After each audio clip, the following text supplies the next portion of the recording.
తీసుకున్నటువంటి కెటాచిన్స్, black tea నుంచి తీసుకున్నటువంటి థియాఫ్లేవిన్స్, కెటాచిన్స్, థియాఫ్లేవిన్స్ ఈ రెండు కూడా హెచ్డిఎల్ ని ఇంప్రూవ్ చేసి ఎల్డిఎల్, విఎల్డిఎల్ ని కంట్రోల్లో ఉంచుతుంది.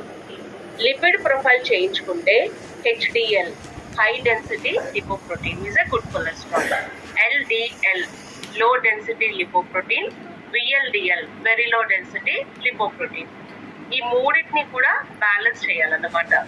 మీరు 2 సాఫ్ట్ డ్రింక్స్ తీసుకుంటే 395 milligrams of green tea extracts అనేది మీకు అందడం జరుగుతుంది అనమాట.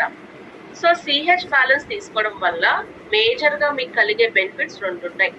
ఒకటి ఏంటంటే మన గట్లోనే ఈ కొలెస్ట్రాల్ అంతా బైండ్ అయిపోయి బాడీకి ఈ కొలెస్ట్రాల్ అందడం తగ్గిపోతుంది, బాడీకి అందదు, గట్లోనే బైండ్ అయిపోతుంది అనమాట. ఓకే. అండ్ సెకండ్ది ఏంటంటే ఎల్డిఎల్ ని తగ్గిస్తుంది, low density lipoprotein. So one of the VLDL కన్నా కూడా LDL is the most important అంట. సో ఎల్డిఎల్ ని 100 కన్నా తక్కువ ఉంచు.